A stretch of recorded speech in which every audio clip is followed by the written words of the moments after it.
Olá, seja muito bem-vindo a mais uma edição das nossas videoaulas. Você está no estágio supervisionado de ensino fundamental, formato extensão. Eu sou Antônia Mendes Salles, mais conhecida como Arícia, curso R2, Formação Pedagógica em Pedagogia pela Uninter, em Fortaleza, no Polo Farias Brito. Essa é a parte B da aula 4, com o tema Metodologias ativas e as competências digitais na educação fundamental. E para encerrar a nossa série de vídeos com a cereja do bolo, eu trouxe hoje para vocês o professor José Manuel Moran.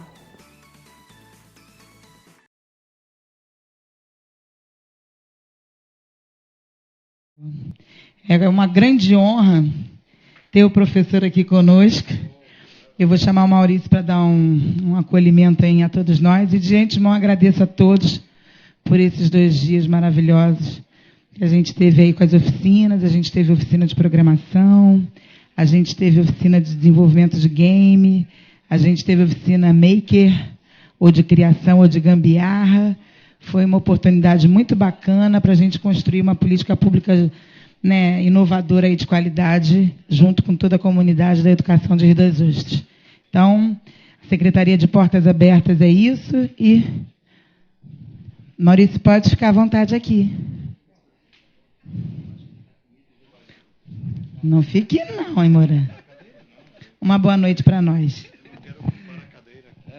Boa noite. Mas tão fracos ainda. Boa noite. Ah, sim, sim. Eu acho que o professor também está com medo da cadeira, viu? Ele olhou. Tá bom. Aí, pronto. Foi rápido, só para... Essa aqui pode ficar à vontade, viu, professor?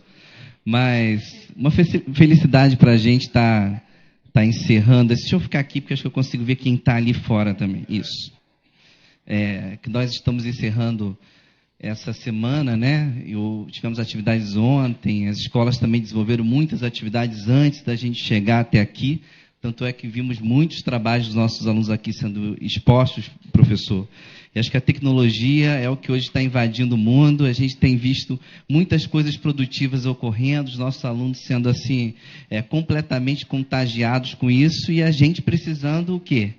Se mobilizar para mudar as nossas práticas, para mudar as nossas concepções, para mudar aquilo que a gente tinha de entendimento, entender que esse mundo está em constante transformação, a tecnologia está aí, a gente precisa estar evoluindo junto com esse mundo tecnológico todo. Acho que é isso que a gente discutiu esses 2 dias, a gente trouxe reflexões super importantes, pedir e agradecer muitíssimo a equipe que esteve atuando, né, cada colaborador, cada monitor, cada professor do laboratório de robótica, de ciências, de informática, que estiveram envolvidos nisso. Eu estava brincando há pouco agora com o Wilson, né, o Wilson está lá, que toda vez que eu entro no portão da secretaria, aquele robô está com um acessório diferente, né?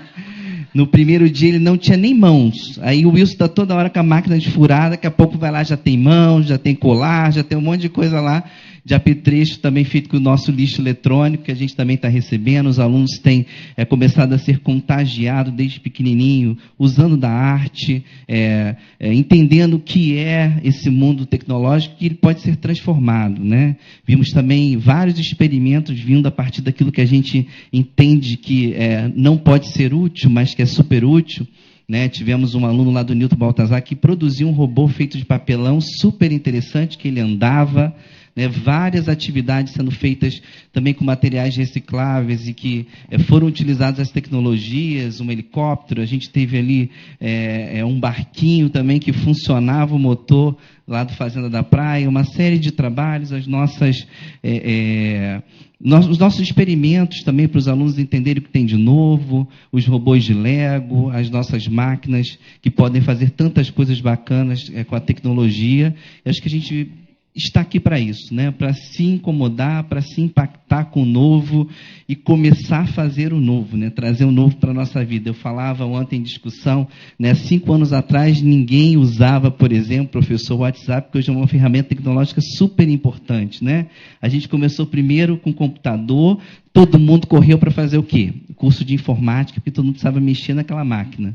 Depois a gente começou a ter concepção do que a máquina podia fazer. E hoje o nosso celular é um grande computador. A gente tem os aplicativos, entendemos finalmente que os aplicativos é que comandam aquela máquina que a gente aprendia apenas a operar.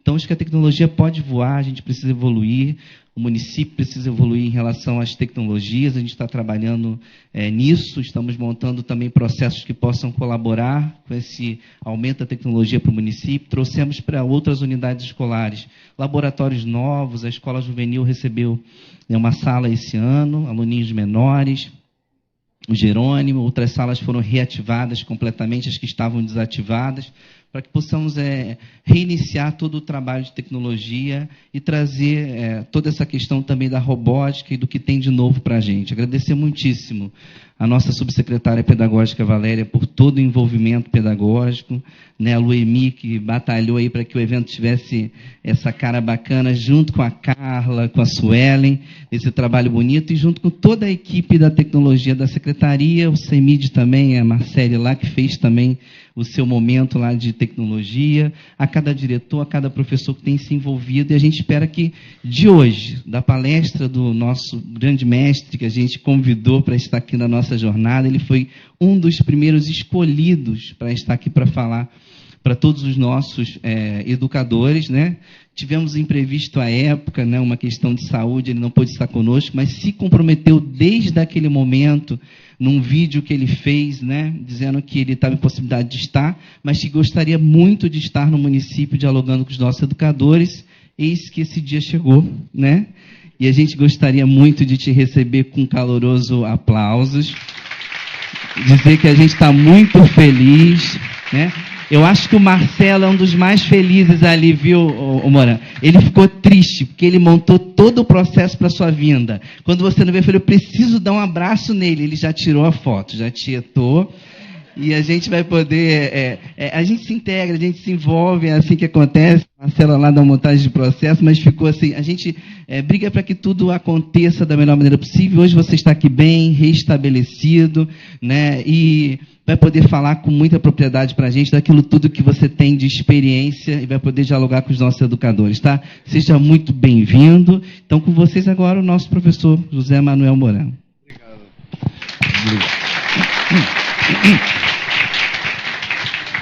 Bom, que bom. Eu fico muito feliz. Eu acabei de voltar da Espanha, estou com um sotaque terrível, cada vez pior, mas estou feliz.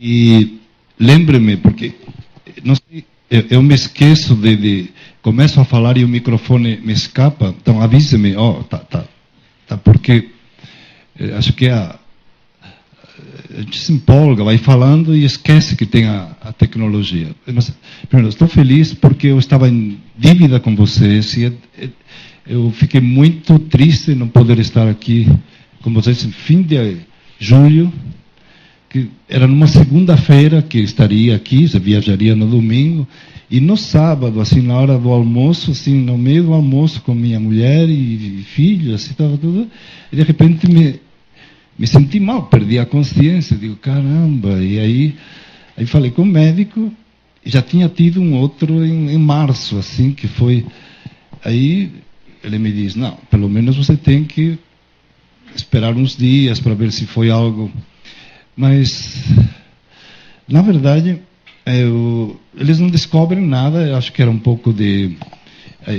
Me pediram para, depois dos exames, mudar um pouco a alimentação, algumas coisas, e desde então, quando você vai no médico, dizem, não, para a sua idade você está bem. É horrível dizer para assim, a sua idade você está bem. É lógico, mas o problema é a idade. A idade, porque tudo passa tão rápido, na verdade. Mas eu olho, por exemplo, eu acabei de voltar, estava voltando de ver a minha mãe, Minha mãe tem 97 e ela come mais do que eu. Na hora do almoço eu digo, mãe, mas você quer um pouquinho d'água? Ela diz, não, põe vinho, a água me faz mal. Eu dizia, meu Deus, é incrível assim ver uma mãe tão ainda lúcida com tal idade, mas corro o risco de eu não chegar lá, porque, enfim, eles vivem uma vida mais tranquila, não ficam correndo como eu para lá e para cá, sempre pensando em como contribuir com a educação, mas a educação, ela dá trabalho, sabe? Porque mexe com pessoas e a gente não... A gente fica procurando fórmulas, procurando tecnologias, procurando um monte de coisas, mas é mexer com pessoas, pessoas pequenas e grandes, pessoas diferentes cada uma. E isso é complicado. É como filho. Eu tenho 2. Os educamos da mesma forma, no mesmo ambiente, com mesmos valores. Mas eles são diferentes. Minha filha foi para Barcelona, é um pouco mais alternativa, é um pouco como a Gisele, assim, toda tatuada, assim, mas ela não é tão criativa como a Gisele. Isso foi uma pena. Mas digo, ela faz yoga, está sendo, ela tem, e meu filho, se você educa para o mundo, e eles vão para o mundo. Meu filho não conseguia trabalho de criação em São Paulo. Ele fez publicidade, gosta de criar. Aí não conseguiu, fazia bicos em São Paulo. Aí fez um curso na Escola Superior de Propaganda, em que tinha um estágio onde ele podia escolher o lugar, e ele foi para Nova York, e lá já quiseram contratá-lo. Ele voltou para São Paulo, continuou nos bicos, e ele disse, não dá. Aí ele foi para Nova York e perdemos uma pessoa criativa. E hoje ele é diretor mundial de criação do WhatsApp. Então, esse WhatsApp que vocês estão usando, então, ele, há pouco tempo, um mês e pouco, que foi contratado, foi de Nova York para São Francisco, lá perto de São Francisco, lá ele está. Ele está na cidade do Google, ele ontem me mostrou, ele passando bicicleta, lá na frente do Google, na frente da NASA, ele está em Mountain View, e vai trabalhar no Facebook. Daí você vê, diz, meu Deus, cada filho vai para um lugar, cada filho tem um jeito. Então, quem educa, ele quer ver como fazer com que todos aprendam. E o que funciona para uns, às vezes não funciona para outros. E a gente tem que achar um jeito. Então, esse é nosso desafio, por isso que não é fácil. Você pode criar a melhor estratégia, trazer a melhor tecnologia. A maior parte pode funcionar, mas tem alguns que resistem. Eu que sou mais velho que vocês, eu ficava frustrado quando preparava umas aulas legais e chegavam alguns alunos e diziam, o que vocês acharam? Alguns deles diziam, legal, professor, mas de repente coisas que eu não dava tanta importância para eles, fantástico, eu não acredito assim. Mas o que mais me preocupa é como você entra em sintonia com aquelas pessoas que têm um pouco mais de dificuldade, que estão longe, que eles estão em algum momento. Eu tenho mais experiência com alunos na universidade, mas também, em alguns momentos, trabalhei com educação básica. Mas mesmo na universidade tem alunos que, apesar de escolherem a carreira, etc., não estão afim. E eu dizia, meu Deus, se não te interessa o que eu faço aqui, tenta buscar outras alternativas de aprender. E eu via que alguns entendiam, mas tinha outros que, por mais que você tentava, ia para cá, para lá, eles se encostavam. Se era um trabalho de grupo, eles se escoravam no grupo. Se era uma coisa de pesquisa, copiavam e colavam. E diziam, meu Deus, mas isso para quê? É idiota copiar e colar. Porque é você que depois você vai aplicar, não sou eu. Você passa, depois eu dou uma nota, você está se enganando. Mas esse lado um pouco doloroso da frustração de você não ver todos envolvidos, que é o desafio que todos nós temos. Educar é fácil quando você consegue que o outro, assim, entenda, quando ele está pronto, quando você desafia. E é difícil quando a pessoa não quer. Quando a pessoa tem algum tipo de... Então, a escola, ela trabalha com todos. Vocês na escola pública, vocês trabalham com os mais simples, com as pessoas que estão os mais pobres. E é ótimo porque vocês estão dando uma oportunidade para aqueles que mais precisam. E talvez a mensagem... Estou só improvisando um pouco uma apresentação, que não sei, é o primeiro momento, o contato. Talvez a mensagem mais profunda que a escola pode dar como instituição, e vocês como educadores engajados, é dizer para todos os alunos, mesmo que aqueles que têm dificuldades, que eles podem transformar a vida que eles têm. Podem ter uma situação familiar muito ruim, eles podem hoje ter pouco dinheiro, podem aparentemente não ter ainda uma perspectiva de transformação, mas se vocês conseguem tocar, mostrar, dar força, vocês verão que estarão criando um ambiente para que eles se transformem em pessoas interessantes. Mas mesmo aí vem de novo um pouco o lado assim complicado do ser humano. A deputada que hoje vocês conhecem, que é famosa, a Tabata Amaral, eu a conheci alguns anos atrás, no primeiro momento assim que ela, quando voltou de Harvard, e não sabia quem era. Num evento, nos colocaram juntos. E ela começou a falar um pouco dela. E digo, nossa, não acredito, uma meninota que era, não tinha nem 20 anos na época. E era, que lucidez e tal. Ela veio de uma favela, de pai que era motorista de ônibus, mas bebia muito e morreu de cirrose, enfim. E teve uma vida bastante complicada.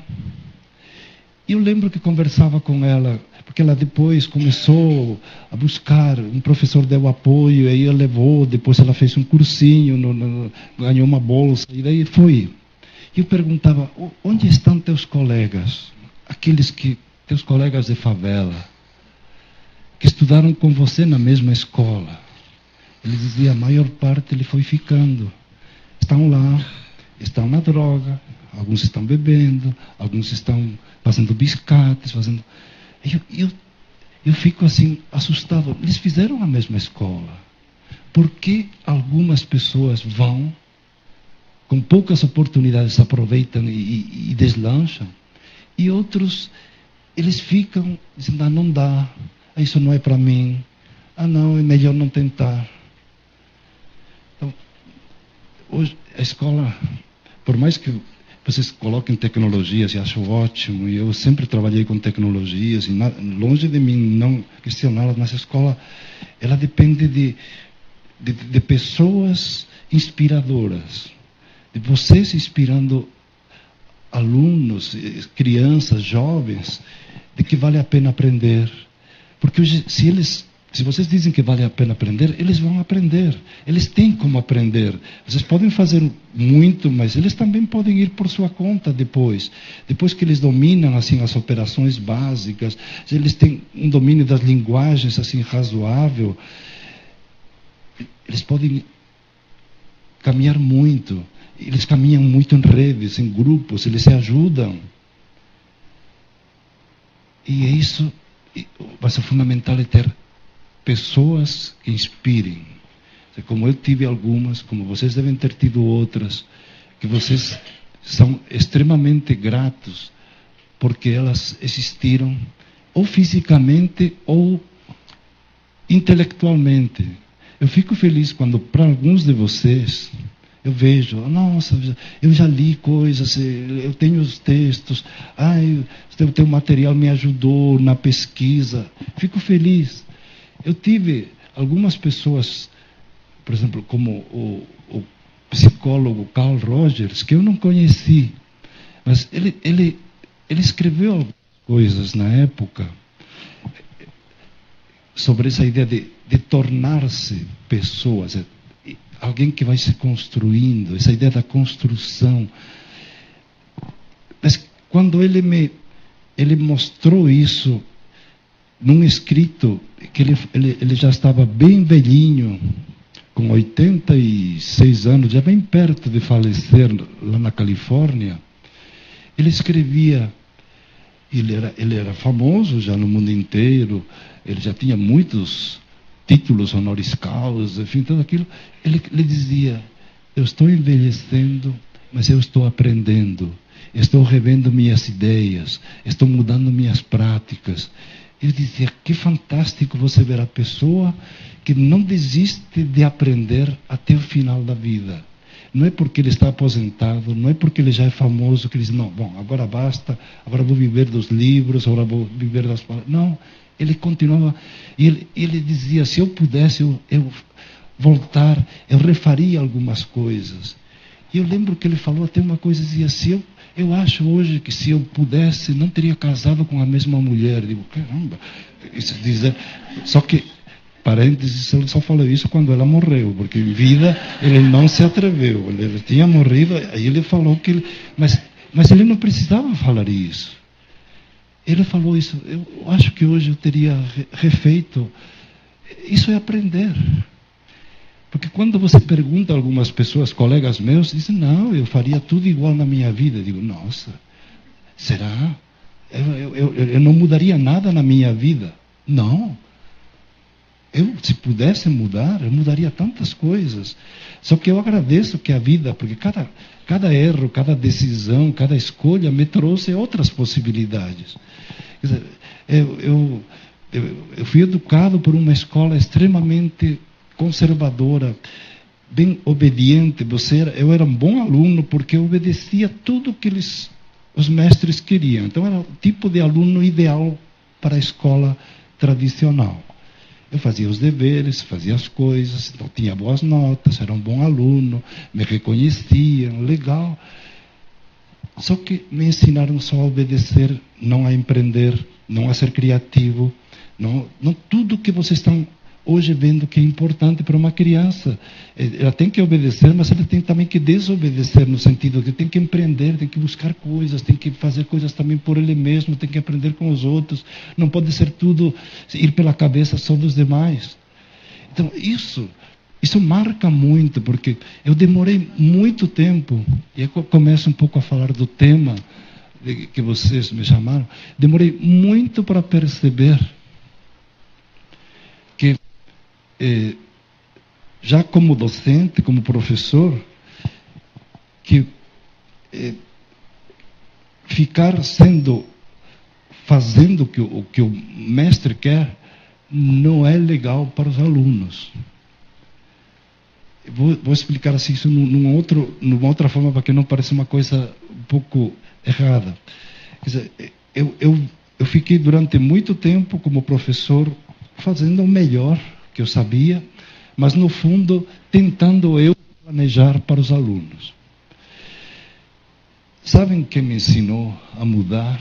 Quem me ensinou as metodologias ativas? Foram moleques de 9º ano. Eu estava em faculdade, me chamaram uma escola de São Paulo e me disse, trabalha primeiro com eles. Eu trabalhava um pouquinho as mídias. Primeiro trabalhei o cinema, como ver filme, a questão do ver, do olhar, ampliar o olhar. E era um projeto livre. Aí foi fantástico, porque era livre. Ok. Aí o colégio, o que ele faz quando vê uma coisa que dá muito certo? Aí coloca dentro do currículo. Eu colocar dentro do currículo, tem avaliação, tem nota e tal. Agora, você vê, analisar filmes como matéria. Aí eu comecei a ampliar. era tentar mexer com as outras mídias que havia, televisão, depois começava o vídeo, ainda não tinha internet. Estou falando de coisas de 40 anos atrás. Mas só para entender um pouco onde eu aprendi as metodologias ativas. Aí eu chegava para os alunos, eu tentava dar alguns materiais prévios, só que não era com os alunos de 8º ano na época, no ano atual, 8ª série. Eu não dava não fazia aula invertida. A aula invertida eu fiz lá na Universidade de São Paulo. Mas com as crianças eu colocava alguns textos simples, alguns materiais e tal, para depois ir para a prática. E os alunos, 40 anos, que hoje já são cinquentões, olhavam para mim e diziam: professor, por que a gente não faz? Eu dizia: faz o quê? Por exemplo, em lugar de analisar jornal, por que a gente não faz no jornal? Eu disse: não, mas vocês primeiro têm que entender um pouquinho de jornal, têm que trazer um pouquinho toda a teoria, para vocês irem para a prática. Eu disse: não, a gente quer fazer jornal. Mas vocês... E aí eles insistiram comigo. Então, na verdade, não foi uma coisa que olha, que legal. Não, foram eles que disseram: faz sentido para nós fazer. Aí eu tive que começar a pensar como fazer e ao mesmo tempo que não ficasse só um ativismo, só fazer pelo fazer. Como fazer e aprender junto. Então, eu disse: ok, vamos fazer jornal. Eles fizeram. Ao fazer jornal, eles tiveram uma série de dificuldades. Eles tiveram que fazer escolhas, ir atrás de matérias, escolher, ver como depois criar a equipe de repórteres. Então eles se uniram, fizeram tudo, uma redação, eles fizeram tudo em grupo, me apresentaram o projeto, consegui que o colégio aprovasse a ideia, porque isso ia ser divulgado. Era um jornal que eles queriam divulgar, entregar de mão em mão para os pais e também. E claro, teve algumas matérias que os alunos fazem que não são muito o que o professor espera. Então eles colocaram algumas caricaturas de professores e algumas não eram muito, eram meio críticas. E eu me coloquei também na ideia de deixo passar tudo, e eu sabia que ia me dar problema. Mas se eu dissesse isto aqui não pode, os alunos jamais iam acreditar em mim. Então, me vi no dilema entre, primeiro, a prática, respeitar o aluno, e como ensiná-los depois a ampliar. E aí foi que começou um pouco a questão da mudança minha e de perceber que para a criança, tudo isso que vocês sabem hoje, mas para mim foi, porque eu estava trabalhando mais com jovens já na universidade, dizia, para a criança não faz sentido começar com muita teoria, mandar... Você bota eles para fazer. Agora, no fazer, tem toda uma série de questões que eles também não sabem explicar como fazem. Eles sabem, eles vão no YouTube, eles vão lá e gravam. Ok. Agora, o que aconteceu lá? O que eles evoluíram entre um vídeo e outro? Uma coisa que para eles é muito complicado é refazer. Quando você diz, não está legal, faz de outro jeito. Ah, não, professor, está aí. Eu fiz. E muitas vezes, o meu papel, aí eu entendi, é tentar provocá-los a que não ficassem naquilo que eles sabiam fazer. Porque se eles sabiam fazer aquilo, eles podiam fazer outras coisas. Então, meu papel era incomodá-los. E aí eu entendi que meu papel é apoiá-los e depois incomodá-los. E também descobri isso no momento mais... Também, são tudo assim, coisas que a vida te mostra num determinado momento, assim, caramba, como que eu não vi isso antes? Numa apresentação de trabalhos, depois do jornal, eles começaram a gravar coisas, eram pequenos vídeos, assim, não havia YouTube, nada, mas havia possibilidade de gravar com câmeras, vídeos. eles faziam... E lembro de um grupo de alunos que fez uma peça de teatro, falando sobre as mídias. Eles criaram uma peça. E eles representaram um pouco o conflito do jornalista e da fonte. Enfim, eles fizeram uma coisa lá. E me apresentaram. Mas chamaram os pais também. Porque os trabalhos eram tão bons que eu disse, não, ok, pode chamar os pais. Os pais vieram. Então foi era um auditório grande. E os alunos aqui. E eu lembro bem que estava num canto, um pouco como você está aqui, no canto, olhando. E quando teve uma apresentação, foi brilhante, todo mundo aplaudiu os pais, orgulhosos, tal, aquela coisa. Lembro, os alunos estavam aqui, olharam para mim e disseram, e professor, o que o senhor achou? Eu disse, eu aplaudi, achei ótimo, maravilhoso, vocês fizeram um trabalho extraordinário, nota 10, ok. Agora, aí que veio, eu comecei no meio, assim, com todos os pais, disse, deixa-me, agora, responda-me algumas coisas.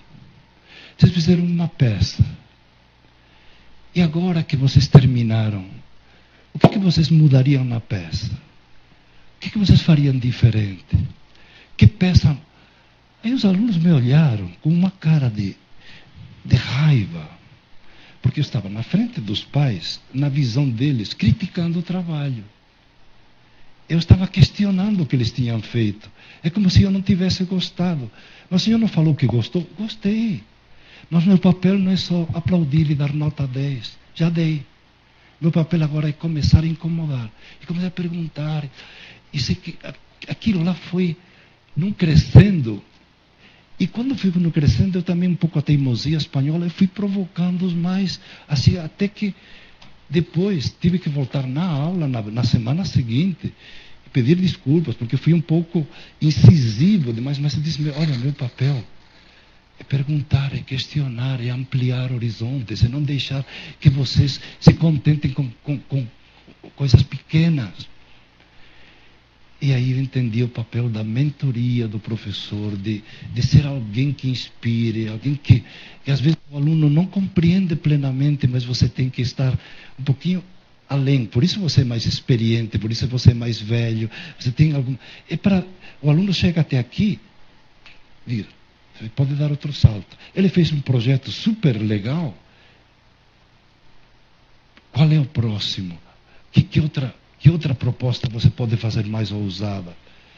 É esse meu papel. Aí foi que eu entendi como misturar a tecnologia que é possível em cada momento, com a metodologia, que significa as estratégias diferentes para trabalhar a relação prática e teoria o tempo todo, e o papel do professor como tutor, no sentido de orientar em alguns momentos, e mentor. Mentor é aquele que orienta numa visão mais ampla, que o aluno enxergue mais, que o aluno ele leve dúvidas. Então, por isso que a educação é complexa, porque não é uma receita só de passo 1. Você faz YouTube, aula invertida, grava YouTube, é legal. Grava, depois você vai para a aula fazer coisas. O papel nosso não é só que o aluno aplique aquilo e quando chega no laboratório, como você faz, ele reconheça o que você fez no vídeo. Esse é um lado. O outro é, o que ele pode fazer com tudo isso? O que tem a ver com a vida deles? O que tem a ver com o mundo? O que tem a ver com as possibilidades? Quando você vai além do vídeo, a parte do vídeo, vai no laboratório e faz experiência, e ao mesmo tempo você faz questões, coloca questões depois, o que está por trás de tudo aquilo que não aparece evidente. Aí o teu papel se amplia. E nós às vezes ficamos meio um pouco no previsível, meio naquilo que já o currículo explica. Mas o nosso trabalho é ir além, inspirar. Mas você também tem que estar pronto para ir além. Você tem que estar o tempo todo nesse espírito de busca. E é isso que faz da vida algo fascinante. É aquilo que o meu mestre, o Rogers, fazia. Aprender ao longo da vida. Então, quando você está nessa atitude, o aluno capta. Porque você sai daquele professor que está lá na sala de aula para cumprir tabela, tem que dar aula sobre qualquer assunto e vai dar, e ele percebe que você é alguém que está buscando também. Você não tem respostas para tudo. Você está numa dinâmica de crescimento, de ampliação. Isso dá muita gratificação, primeiro, como pessoa. Ele te ajuda a ter visão de futuro bem legal e te vai ampliando assim as referências. Você aprende com os demais. Eu acho ótimo, por exemplo, quando eu venho, como agora, eu encontro pessoas como a Gisele, como você, o monstrão, desculpem a palavra um pouco assim, que você escolheu, foi você que escolheu, mas eu vejo assim, digo, como eles fazem, como eles buscam, eu aprendo muito, mas por quê? Porque eu estou com gosto de aprender. Não digo, não, mas eu já sou uma pessoa, olha, já tenho livro, já me reconhece. Não, eu acho ótimo quando vejo um projeto, vejo um professor, às vezes na periferia, fazendo coisas. Ontem vi alguns professores da rede municipal de São Paulo, fazendo assim trabalhos em lugares que eu jamais estive assim profissionalmente, e eles estão anos e anos assim com pessoas que estão em lugares de ocupação, pessoas que têm pais todos desestruturados, crianças que não têm autoestima, e eles tentam recuperar a autoestima, tentando trabalhar. Eu digo, que trabalho maravilhoso que eles fazem. Então, eu dei o maior força, o apoio. E veja, eu estava discutindo esses temas, metodologias, tecnologias. Tecnologia é aquilo que é possível em cada momento. Se você pode usar robótica com todos os recursos, ótimo. Se não, você usa um pouco como Gisele sugere, como eu vejo. O problema no microfone sou eu. Ok, eu começo. Melhora, mas depois me esqueço. Então, quando eu vejo assim, pessoas que eles fazem trabalhos a partir da realidade, mas eles são pessoas inquietas. Vocês ouviram, conhecem a Débora Garofalo. É uma professora como vocês. Eu gosto de contar quando eu conheço, quando não são famosas. É como a Tabata, eu conheci quando não era famosa. Depois que é famosa, já... Mas quando a Débora não era famosa, era uma professora de informática. Se quiser. Em São Paulo tem alguns professores que apoiam ao professor de sala. Tem um pouco essa dobradinha ainda. Ainda digo porque isso vai mudar muito, mas enfim, nesse momento ela era professora de informática. Numa escola de periferia, pobre, em São Paulo. Mas não longe, é perto do aeroporto de Congonhas. Então, onde eu vou, ao mesmo tempo, lá viajo, lá você vai um pouquinho, sai o avião, vai lá e já tem favelas. Só que São Paulo é meio mais escondido que no Rio, então, mas tem mais favelas. E na favela, ela na escola, é uma escola municipal, ela tentou ver como podia trabalhar com os alunos e com os professores. Ela me contava um projeto, e a primeira coisa que ela me falou é que boa parte dos colegas não acreditavam no trabalho dela. Eram os colegas que às vezes sabotavam o trabalho. Mas veja o trabalho dela. Para chegar à informática, ela começou a trabalhar com uma professora de ciências, questões do meio ambiente da favela. O que era o meio ambiente da favela? Duas coisas. Os alunos e os pais, todo mundo jogava lixo no chão, na rua, estava tudo jogado. E eles não acreditavam que a realidade podia mudar. Então, ela começou, em lugar de ensinar robótica, ela sabia robótica. Ela começou a sair da escola, ir lá no bairro, conhecer o bairro deles, a cidade, e começar a limpar as ruas. Primeiro trabalho, limpar, não jogar sujeira, porque isso polui, tinha um rio perto. Aí começou a explicar. Aí começou a ideia de melhorar o lugar onde eles moravam, se torná-lo um pouquinho menos cruel. Que cruel, assim, o Brasil, como a gente vive, como largamos as pessoas na periferia. Eu me sinto cruel. Você sai, por exemplo, há pouco, há um mês, estava na Alemanha e você cai depois na favela, assim, lugar de, meu Deus, quanto nos falta para chegar onde eles estão hoje? Mas ela começou por aí. Ela começou, dizia depois, daqui vamos escolher alguns materiais, assim, papelão, garrafa PET, tudo isso que eles tinham lá, era fruto da recolher do lixo. Eles faziam com isso alguns projetos. Então ela começou a dizer, o que vocês querem fazer com garrafa PET e com papelão? Aí começaram a fazer pequenos brinquedos, as crianças. Então, veja, ela é professora de informática. Então as crianças, eles viram que podiam fazer coisas. Aí ela disse, vocês são criativos, vocês fazem coisas. Aí começou a trabalhar a autoestima deles. Vocês podem fazer coisas interessantes. Vocês são crianças pobres, mas podem primeiro limpar e depois vocês podem criar. E aí ela começou a trabalhar outras possibilidades. Começou, por exemplo, alguém criou um pequeno caminhão de papelão. Do caminhão, ela começou depois a trazer outras possibilidades tecnológicas. Criou, como chama? Hobbit. Eu esqueci agora, como um desses kits de robótica. Quem trabalha aqui com robótica sabe mais. Eu lembrei agora.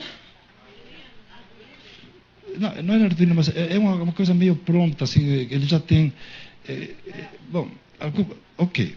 Eu sei, o que eu sei é que ela fez, com alguns recursos, começar a andar o caminhão, a programá-lo para que. É de papelão.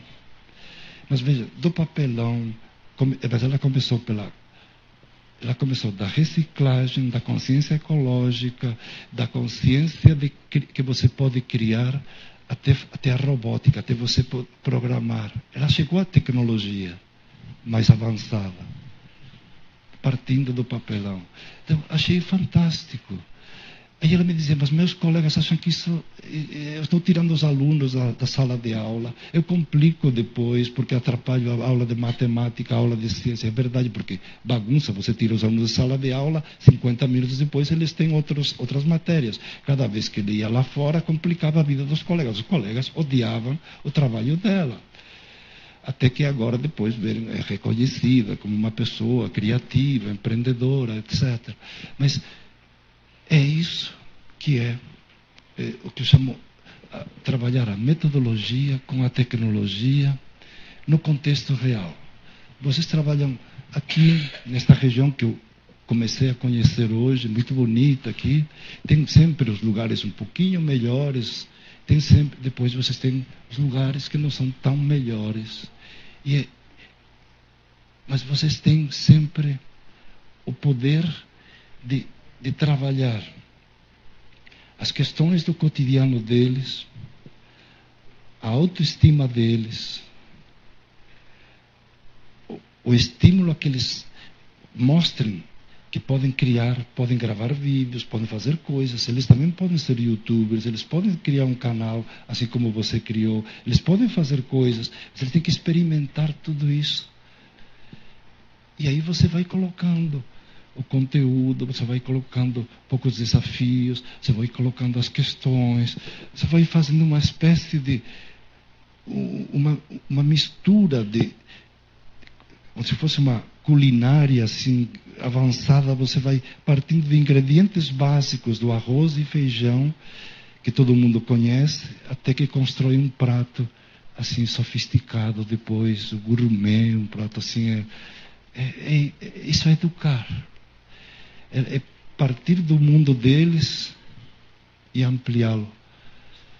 Enfim, essa era um pouco minha mensagem inicial, para mostrar. Primeiro, eu aprendi as metodologias ativas com crianças que me disseram: vamos lá fazer.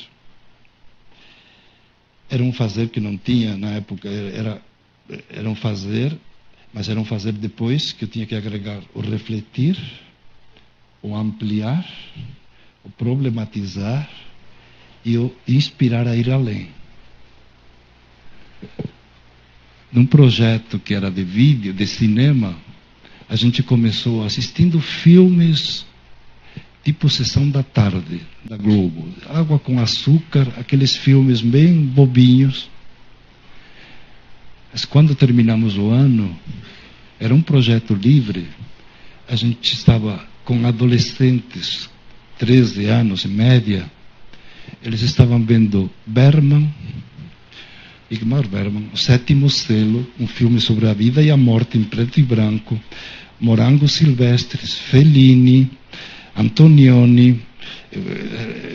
Os alunos começaram vendo bobagens e terminaram entendendo o cinema no sentido mais amplo. Isso é educar. É partir do mundo que eles já dominam e levá-los para horizontes que eles nem suspeitam.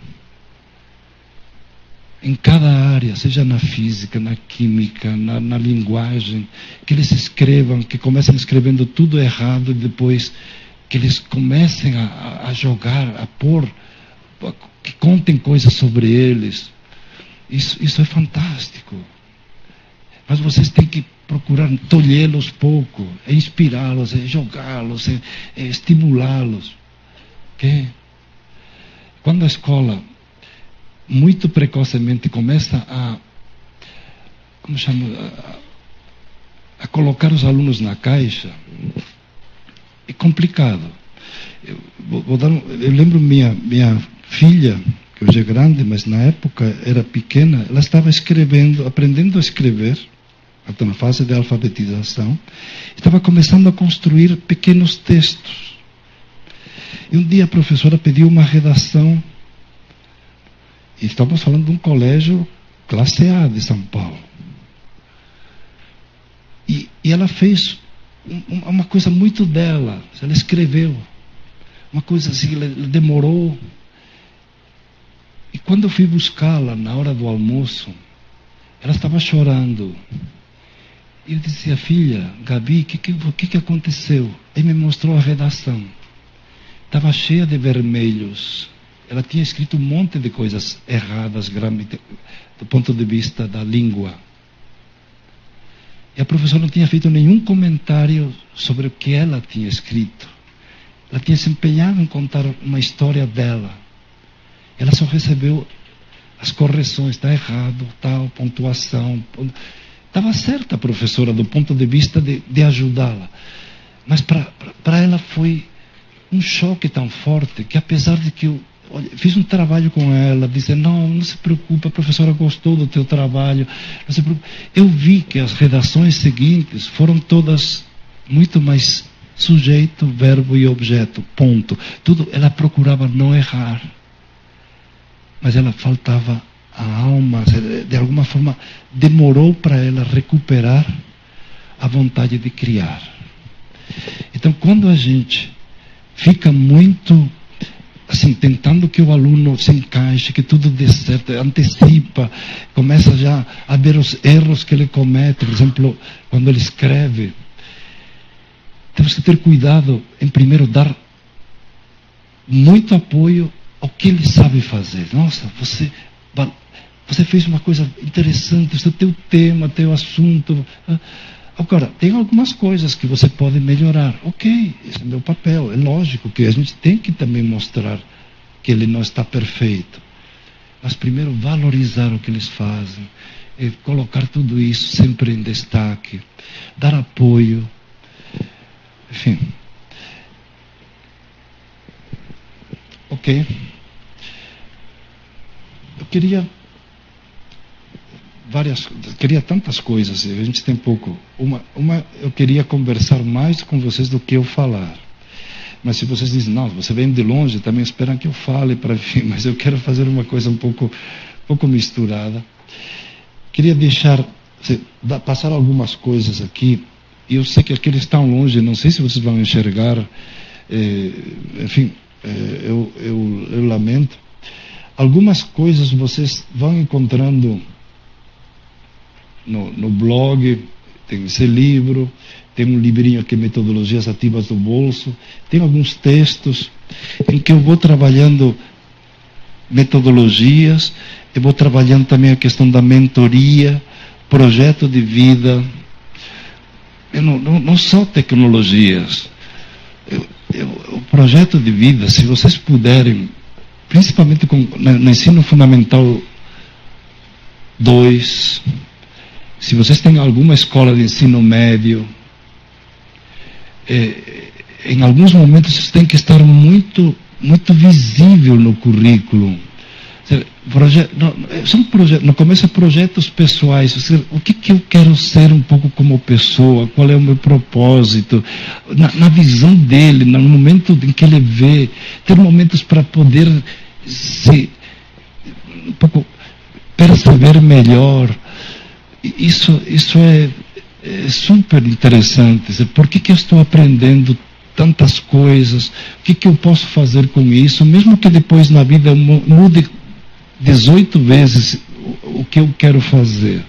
Não interessa que você mude, interessa que você tenha essa ideia de propósito incorporada e que você vai trabalhando. Então, o trabalhar o projeto de vida é algo que eu hoje também... Bom, a questão das mentorias, por que eu estou também olhando esse tema da mentoria? É justamente por trabalhar com as tecnologias e acompanhar um pouco você que é Google Innovator, o que tua empresa faz lá onde meu filho fica lá passeando de bicicleta lá no Google, ele me manda um WhatsApp, estou na concorrência hoje, porque o WhatsApp está lá no Facebook, estou na concorrência aqui, ele me mostra o Google. O que as tecnologias estão fazendo cada vez mais, gente? O conteúdo, tudo que é relacionado ao conteúdo, eles estão tornando o conteúdo interessante, através de pessoas, estão gravando vídeos legais, sequências didáticas legais, chamam professores, quem foi? Você, por exemplo, vai fazer sequências didáticas em física legais, e colocar isso disponível. Hoje, os conteúdos sobre qualquer assunto, cada vez mais estão mais interessantes e disponíveis. Você acha alguém que explica coisas que você vai explicar de outro jeito? Então, uma parte do que a gente sempre faz na aula, que é explicar as coisas, você tem concorrentes hoje que também fazem. E estão lá, de várias formas. Então, teu papel, se você quer trabalhar sempre com conteúdo, você vai ter sempre um concorrente a teu lado. Os alunos, você falou uma coisa, os alunos vão no celular e acham o que você está falando, acham um vídeo sobre o que você está falando, acham uma experiência sobre o que você está falando, eles vão, ok. Então, ok, o conteúdo é importante, eu não estou contra o conteúdo, é importante, mas você tem que dominar o conteúdo, tem que ser um especialista, mas não tem que estar obsessionado pelo conteúdo só. Aí, outra coisa que a gente faz muito em papel de professor é tirar dúvidas dos alunos. O aluno não entendeu, você explica. Ok, isso é legal. Mas quando você olha hoje alguns, no meu caso, olho mais universidades e tal. Mas, por exemplo, em cursos à distância, eu tenho visto experiências de cursos em que os robôs os bots, ou enfim, os programas com inteligência artificial, eles respondem a maioria das perguntas que os alunos têm. Então, a maior parte das dúvidas que antes eram tiradas pelos tutores, que são pessoas, hoje são respondidas pela tecnologia. Aí você diz, caramba, na medida que isto vai aperfeiçoando-se, boa parte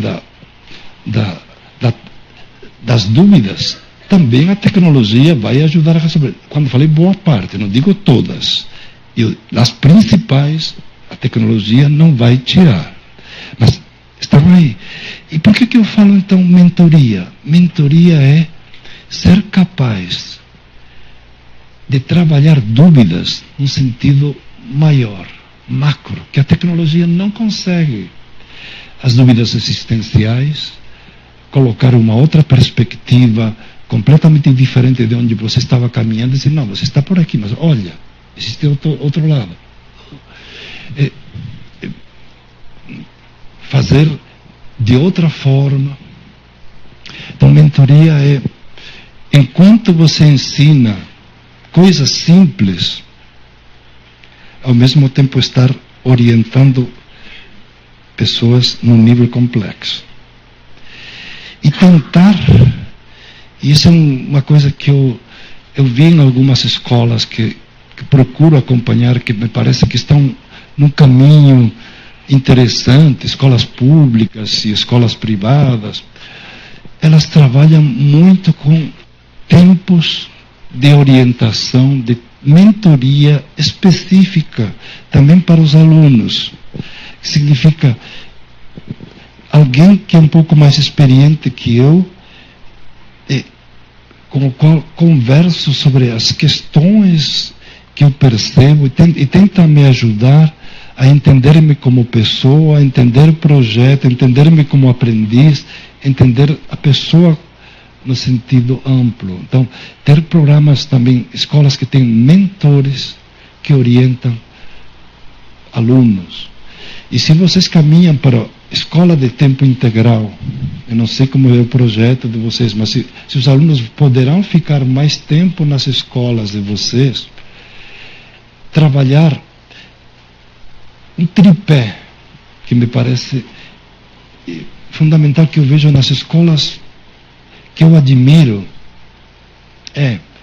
quando os alunos ficam mais tempo na escola, eles têm no currículo um percurso, um tempo para o percurso mais individual, que significa eles vão fazendo uma série de pesquisas, de leituras, de análises, que eles podem fazer por si mesmos sozinhos. São tempos de aprendizagem com orientação do professor, mas já fazem online, se eles tiverem possibilidade de acesso online.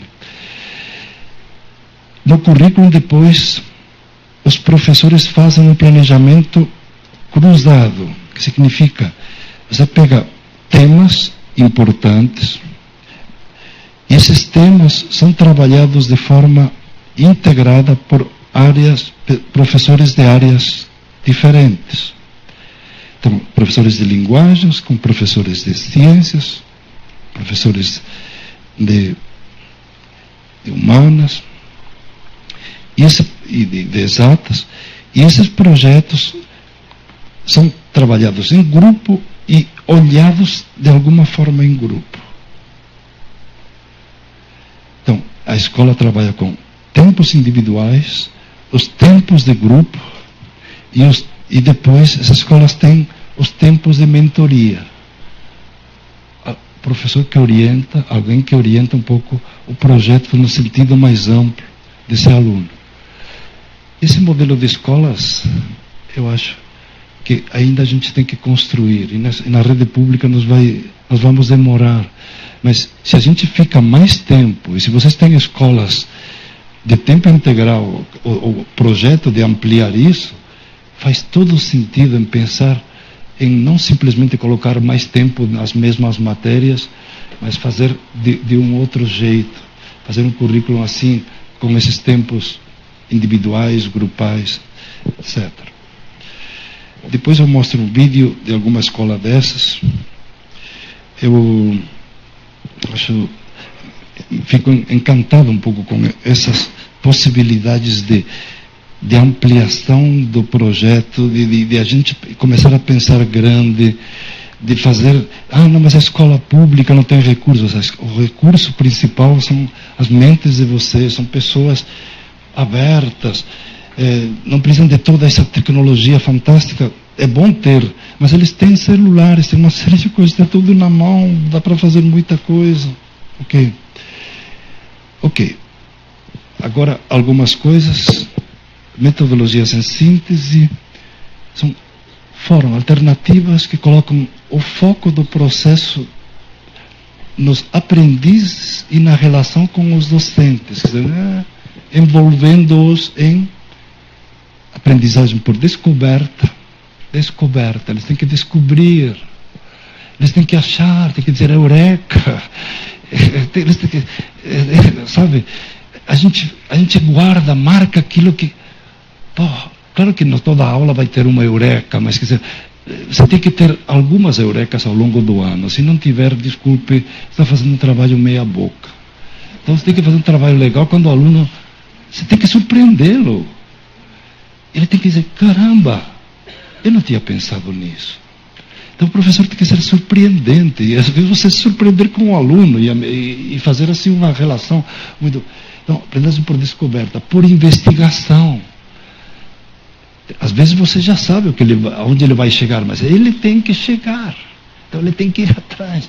Então, se você pede para um aluno desmontar uma televisão, como alguém falava hoje comigo, não sei o quê, é claro que quem domina um pouco de eletrônica sabe o que tem dentro de uma televisão, mas o aluno não sabe. Então, a descoberta para ele é novo. Então, ele mexer, abrir, ele mexer no motor do carro e saber os componentes, isso para ele vai ser uma grande descoberta, porque ele sabe, ele vê o carro, vê lá tudo, mas se ele consegue entender a lógica ao desconstruir tudo aquilo, como aquilo funciona, ele vai aprender muito. Então, a descoberta mesmo de coisas que já estão descobertas, vamos dizer assim, mas que ele não conhece. E a outra é resolver problemas, colocar problemas, desafios. Joga problemas. E aceite que eles tragam soluções, não aquela que você tem na cabeça. Mesmo em áreas como exatas, como matemática, tem alunos que fazem contas de forma diferente a como você imagina que ele vai fazer. E você pode, primeiro, aceitar a forma como ele fez, segundo, você pode dizer, há outro jeito de fazer, que talvez te ajude mais, esse é o meu papel. Mas a descoberta, a aprendizagem por resolver problemas, deixa eles fazer problemas, deixa ele trazer soluções, deixa apresentar. Isso é ótimo. Veja, tudo que é neurociência, que é psicologia cognitiva, tudo isso, nós aprendemos tudo isso quando saímos da zona de conforto, quando eu entro em áreas que eu não domino muito, quando eu aprendo muito quando eu saio das pessoas que falam menos de educação, quando eu entro em contato com outras áreas, médicos, quando ando em contato com um mecânico, eu aprendo muito mais do que quando vou numa banca de faculdade de educação, porque todos vão me falar de bigotes, que vão me falar de não sei o que, vão me falar se é da metodologia, citam os mesmos autores, você já sabe. Agora, quando você vai, eu falo com um engenheiro, vou falar com um médico, eu aprendo muito mais, porque é um outro universo que eles vivem. Então, a escola tem que misturar muito, aprender a ser flexível. Tem um livro clássico de uma Carol, que eu esqueci, que chama-se Mindset, aprendendo a mudar um pouco sua mente. Eu não lembro agora qual é a editora, mas ela me marcou muito, essa ideia de que muitos de nós não aprendemos porque temos uma mentalidade meio, o que ela chama de mentalidade fixa, que é a mentalidade de tentar fazer tudo certinho. E o professor foi educado um pouco para fazer tudo certinho. E outra mentalidade que a mentalidade flexível é aquele que está dizendo, não sei, mas vou aprender, não sei, mas eu vou fazer de outro jeito, não sei, mas eu vou experimentar, que é um pouco eu vejo o exemplo da Gisele, é aquele que mentalidade é aberta, quer dizer, ela está o tempo todo fazendo conexões e vai levando a lugares inesperados, mas muita gente tem medo disso, muitos professores têm medo de que dê errado. Porque nós fomos educados para dar a resposta certinha, que os pais esperam que você faça tudo certinho, que você foi educado para ser tudo quadradinho. Na verdade, não, vocês não têm culpa. Mas para toda esta escola que vocês precisam hoje, vocês têm que sair desse conforto e sofrer um pouco. Você tem que sofrer, ir atrás, e sofrer no sentido de arriscar, e ao arriscar, meu Deus, quando eu levo o planejamento tudo certinho, já sei o que vai acontecer. É um pouco a mesma coisa como quando você planeja uma viagem, já sabe a que horário você vai, que avião você vai tomar, que hotel você vai ficar, que museu vai visitar. É uma forma de caminhar que te dá uma certa tranquilidade. Mas tem gente que vai com uma mochila, pega e vai navegando e vai. Então são duas formas de navegar.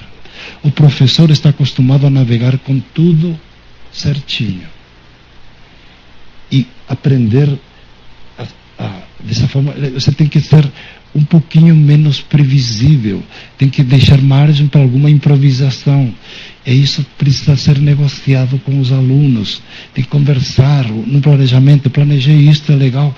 Agora, o que vocês já perguntaram para os alunos o que eles acham? O que eles sugerem? Eles atrapalham meu planejamento quando eu faço isso. Eles dão outras ideias. Eles trazem, dizem, não, por que a gente não faz assim? Digo, por que não faz um joguinho? Digo, mas eu não sei esse joguinho. Ah, mas deixa que a gente vai fazer. Se você deixa, você vai lá e mostra o que faz. Sabe, mas o professor, como não sabe jogar, como ele joga, ele proíbe, não vamos fazer isso, vamos fazer tudo certinho assim. Então, o grande problema nosso é isso, que nós falamos de inovação, falamos de experimentação, mas a gente não experimenta. A gente pede que os alunos experimentem aquilo que nós já experimentamos. E com o nosso olhar e com o nosso jeito. Por isso que para eles é meio sem graça. Quando eu comecei a permitir-me, porque foi um processo duro, eu sei, fui professor como pior que vocês, era bem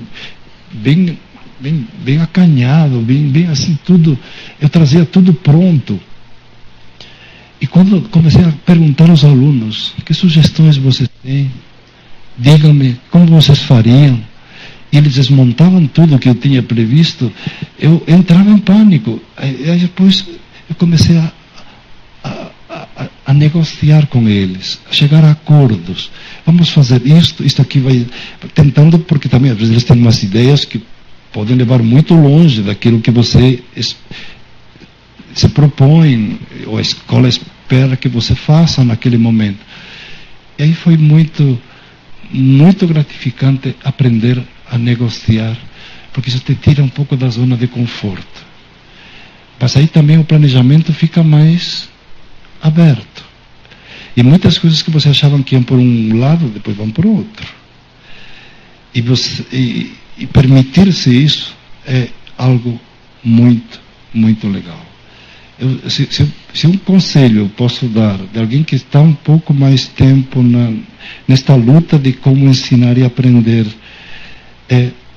faça em cada semestre alguma experiência um pouco aberta, que vocês se percam, que façam algum projeto que tenha algumas possibilidades de que os alunos modifiquem tanto esse projeto que dê algo errado em relação ao que você imaginava. Isso vai te tornar flexível. Bom, ok. Eu vou trazer, agora para terminar, eu vou mostrar 2 vídeos, porque senão não vou ter tempo e quero conversar com vocês. eu vou... Quem estava aqui me ajudando? Tem alguém que me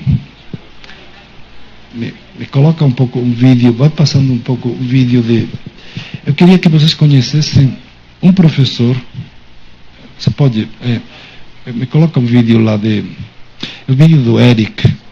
Há um vídeo que hoje muita gente conhece.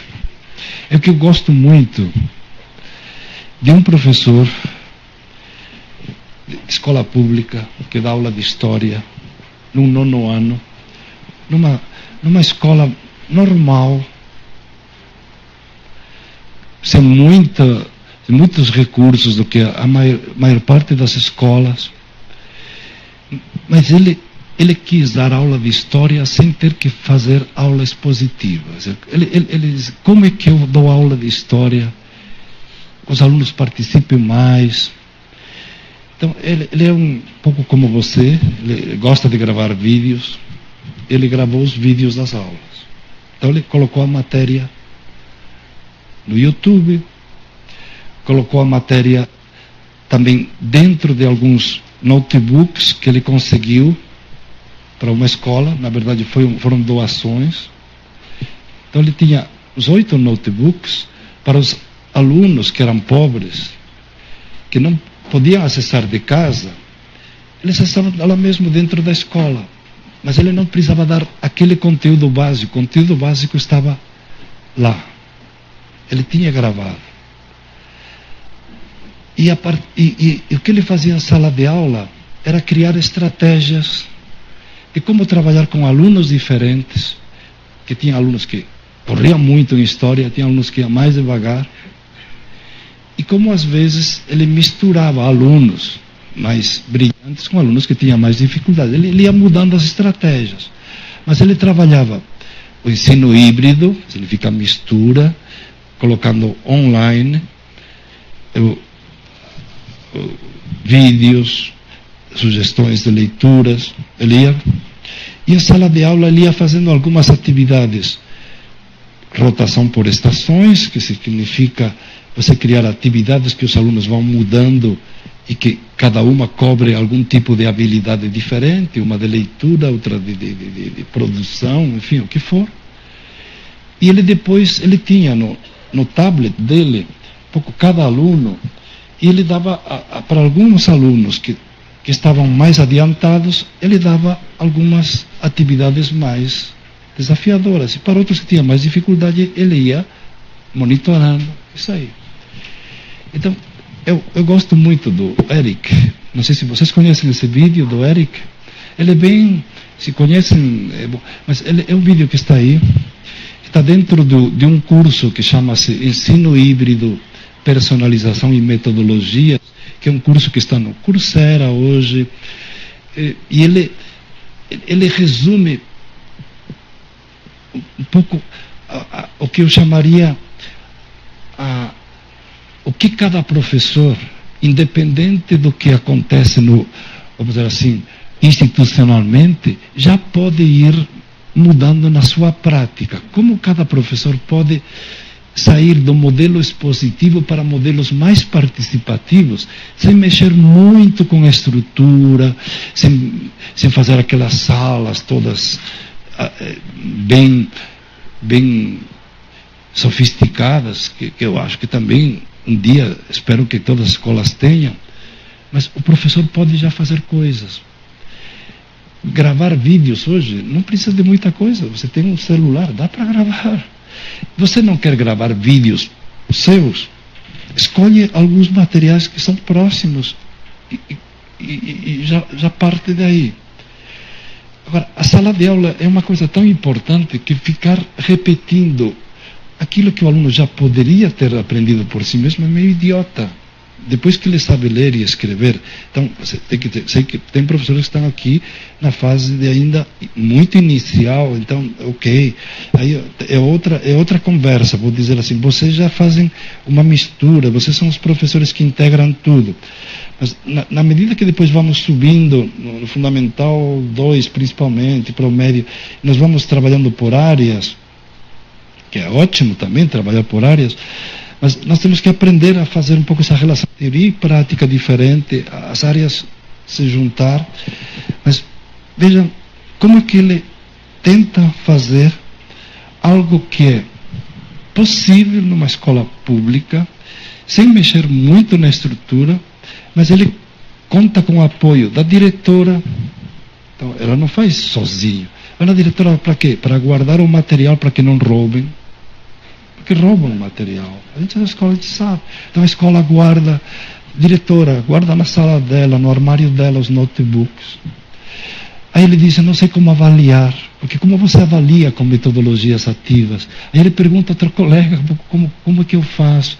Então é um professor que ele faz e ao mesmo tempo ele aprende com os colegas. Isso é muito legal. Dá uma olhada aí, Du. Eu sou professor de História da Escola Municipal Amílio Carlos, que faz parte da rede da Prefeitura Municipal do Rio de Janeiro. Sou professor aqui há mais ou menos 1 ano e meio. Trabalhei com as turmas de 8º ano aqui no colégio utilizando métodos de ensino híbrido. Na aula de hoje eu procurei mesclar os métodos sala de aula invertida, rotação por estações e fazer uma personalização individual no trabalho de cada um, especialmente através da agenda que eu costumo compor e é sempre a primeira etapa a pensar a aula. Em relação à sala de aula invertida, ele tem que ser sempre um método utilizado como uma opção, porque nem todos os alunos têm acesso à internet, computador em casa, ainda que seja muito válido, tem alunos que se interessam muito por esse método, é sempre preferível contar com uma segunda opção, realmente um plano B, para aqueles que não têm esse acesso. Então, na hora de pensar a sala de aula, foi preciso separar eles em grupos e estações mesmo, onde houvesse a possibilidade de levar computadores. Para isso foram levados 8 computadores por sala. Esses computadores eram entregues a alunos de acordo com suas agendas, para realizar tarefas em cima daquilo que tinha sido planejado anteriormente, com mais nessa personalização. Alguns grupos trabalharam com tarefas de análise e outros com tarefas textuais. Por exemplo, houve uma aluna que já estava bem mais desenvolvida, já estava avançando na aula 7, que era a aula do dia, referente ao primeiro reinado e a independência do Brasil, e essa aluna já estava analisando uma carta feita por Dom Pedro I a seu filho, Dom Pedro II, quando ele abdicou do trono. Eu acho que esse tipo de análise personalizada é o que me permite encaminhar uma próxima aula e pensar no momento à frente. Dá para imaginar que uma aluna como essa, que já está um pouco mais avançada, precisa receber um desafio um pouco mais complexo, talvez para uma próxima aula, para que ela possa chegar a esse tipo de nível, o nível realmente que ela está buscando, que ela consegue desenvolver. Enquanto eu preciso continuar mesclando um pouco dos métodos presenciais de trabalho, não ficar só focado em sala de aula invertida, porque eu tenho um aluno como Marcos que depende sempre de um espaço físico, de um computador disponível aqui, para que ele possa realizar o trabalho dele. Antes de começar a aula, eu preciso viabilizar todo esse material. Normalmente eu peço a alguns alunos específicos que me ajudem com o transporte disso. A diretora mantém o material que a gente utiliza de computadores e cabos no armário na sala dela.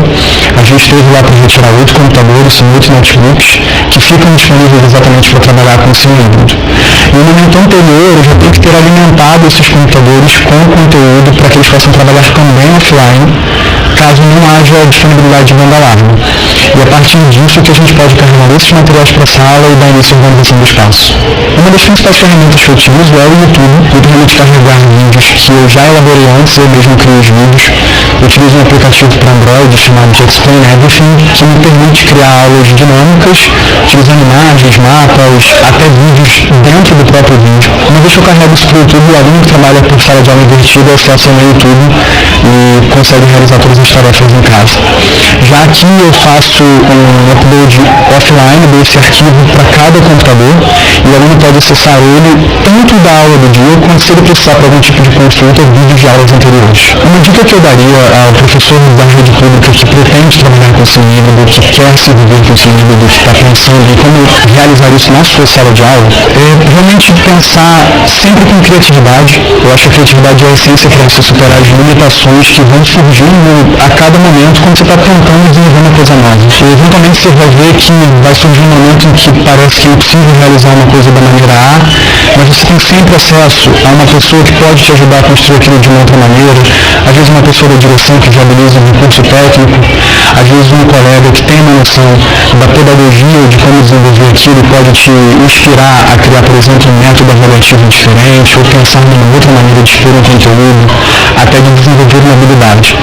Se você conseguir aliar a persistência à criatividade, persistência porque inevitavelmente a gente se frustra quando lida com algum tipo de dilema, parece que vai ser inviável, mas é sempre possível encontrar uma maneira alternativa e acho que a criatividade é a grande aliada nesse processo. A criatividade é a grande aliada neste processo. Se frustra, dá trabalho, tem um tempo de investimento.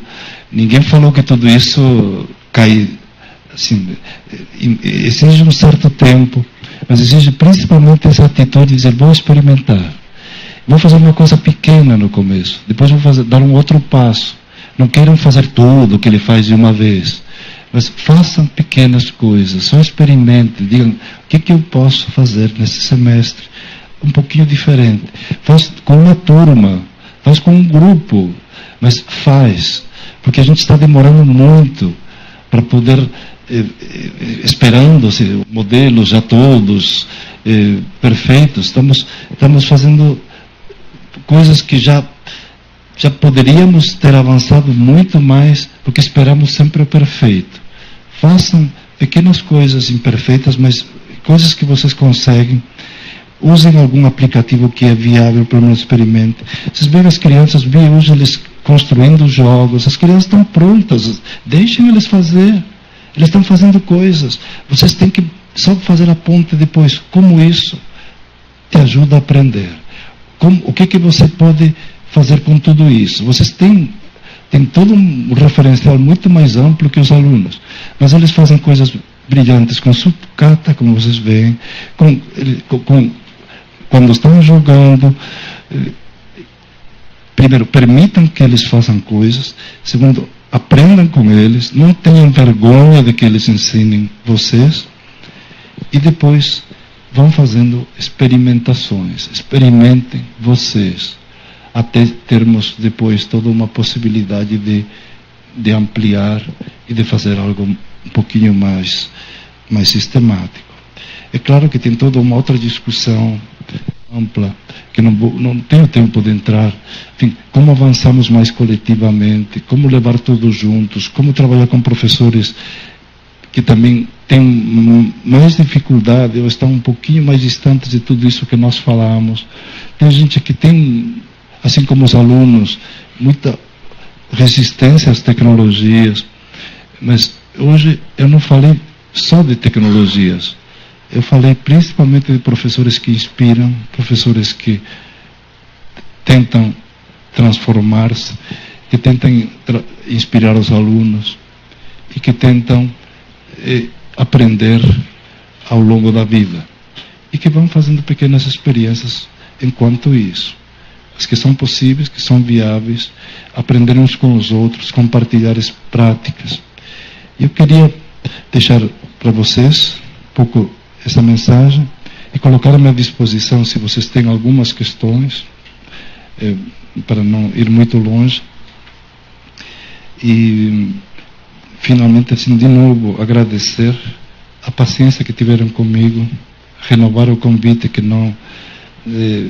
enfim, depois que você frustra uma primeira expectativa, eu sei que foi um pouco difícil para vocês, gestores, mas para mim foi uma grande alegria poder voltar, estar com vocês e estar podendo primeiro vê-los, falar com vocês e apoiar o trabalho fantástico que vocês fazem na educação e ao mesmo tempo dizer, tem um trabalho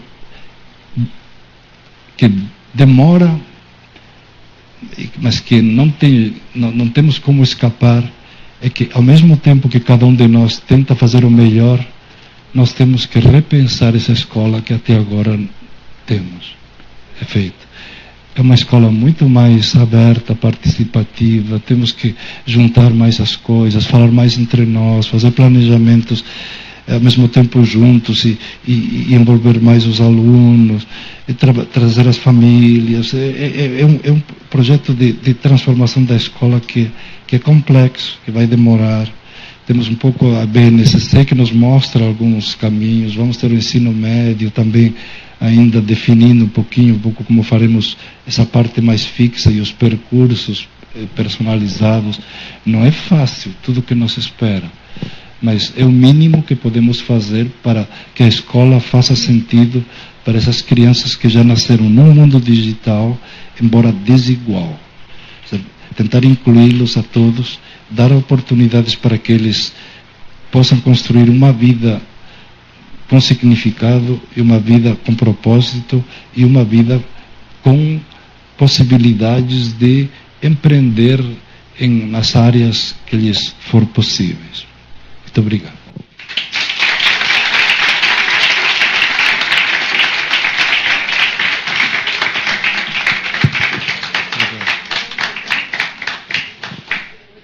Não sei se tem tempo para perguntas ou vocês querem ir embora. Aí deixa a critério. Bom, que bom, né? Foi bom a gente esperar um tempinho e foi muito bacana tê-lo aqui. Muito obrigado, viu, professor? Acho que a gente aprendeu muito com um jeito simples, né? Delicado, singelo, que você tem de apresentar aquilo tudo que a gente tem e precisa ouvir a cada dia. O quanto também a gente pôde reconhecer que a gente já evoluiu, né? Acho que, muito embora eu ainda planejo viagem, viu? Agendo a passagem, o hotel e também os passeios. Mas nós somos professores, isso está na nossa raiz, né? Mas a gente vai se desprendendo de algumas coisas ao longo do período.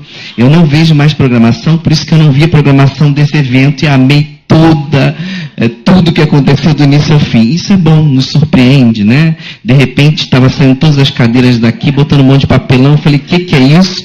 Mas é o novo, é o diferente, é o que a gente precisa. Acho que é isso que a gente deseja, é o que a gente tem expectativa, é o que já chegou e a gente precisa seguir, né, professor? Eu vou deixar, né, o senhor também já deve estar cansado, a gente está aqui também desde cedo, eu vou deixar vocês à vontade, como a gente gosta de fazer, né? No final, quem tem um bate-papo mais próximo, acho que pode vir aqui conversar com o professor, pode ser assim?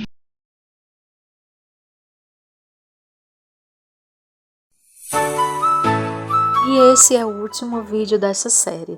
Obrigada a você que assistiu até aqui, que nos acompanhou nos demais vídeos. Fiquem todos com Deus e até!